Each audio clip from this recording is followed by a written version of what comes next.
اور سرپرستی سالار قافلہ میر کارواں حضرت اقدس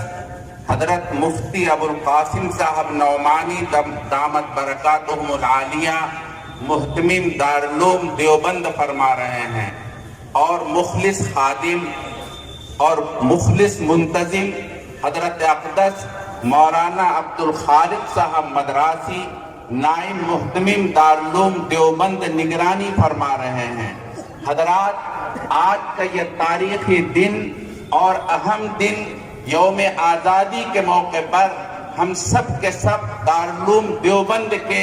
اس وسیع میدان میں جمع ہو رہے ہیں، اور ہم سب کے سب اپنے اسلاف اکابر کی ان قربانیوں کو یاد کر کے جو انہوں نے ہندوستان اور ملک ہندوستان کو آزاد کرانے کے لیے انگریزوں سے مقابلہ آرائی کر کے دی تھی، ہم ان کو یاد کر کے تحسین پیش کرنا چاہتے ہیں۔ ہمارے اکابر و اسلاف نے صرف اس ملک کو آزاد کرنے کا پروگرام نہیں بنایا، ایک طرف شاملی کے میدان کے اندر انگریزوں کے مقابلے میں سر بکف تھے، دوسری طرف ان لوگوں نے جیل اور قید و بند کی کال کوٹری کے اندر ان کے در کو چوما تھا۔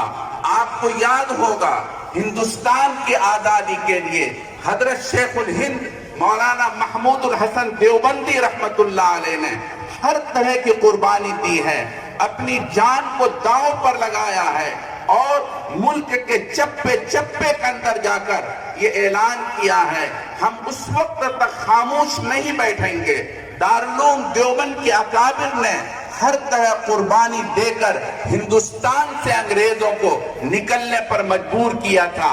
آج ہم اپنے اکابر و اسلاف کی ان قربانیوں کو یاد کر کے ان کو داد تحسین پیش کرنا چاہتے ہیں، اور یہ یاد دلانا چاہتے ہیں ہمارے اکابر رحمہم اللہ نے دارالعلوم دیوبند میں بیٹھ کر وہ ایک طرف رہبان باللیل اور فرسان بالنہار تھے، رات کو اللہ تبارک تعالیٰ کے سامنے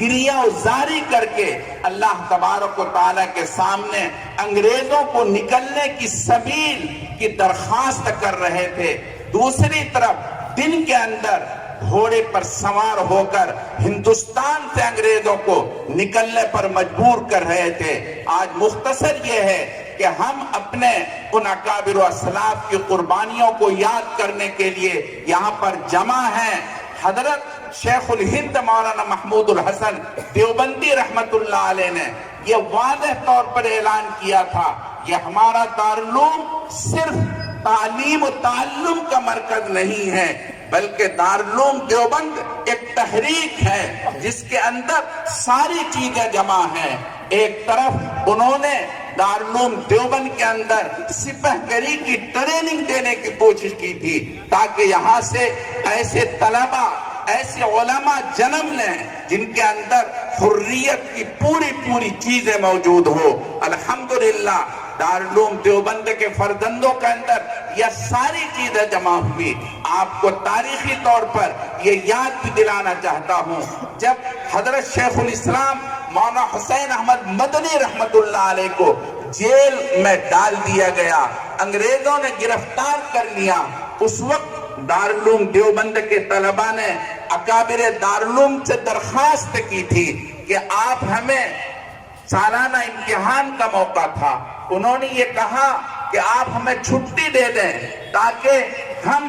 اپنے اکابر کے نقش قدم پر چل کر چپے چپے میں جا کر اپنے اکابر کی اس تحریک کو عام کریں اور لوگوں کو باور کرائیں کہ ہمارا وجود ہندوستان کی آزادی میں ہے، انگریزوں کو یہاں سے بھگانے میں ہے۔ الحمدللہ یہاں کے فرزندوں نے پوری قوت کے ساتھ ہندوستان کو آزاد کرانے کے اندر حصہ لیا ہے۔ ہم سب کے سب ہندوستان کی آزاد کرانے میں برادران وطن کے برابر کے شریک ہیں۔ یہ تاریخ ہے، اس تاریخ کو کبھی بھلایا نہیں جا سکتا۔ میں اس تفصیل میں جانا نہیں چاہتا، مختصراً عرض یہ ہے، اب مزید اس پر روشنی ڈالنے کے لیے گرامی قدر جناب مولانا اشرف باز صاحب کو میں دعوت دے رہا ہوں، وہ تشریف لائیں اور اس موضوع کو مزید واضح فرمائیں۔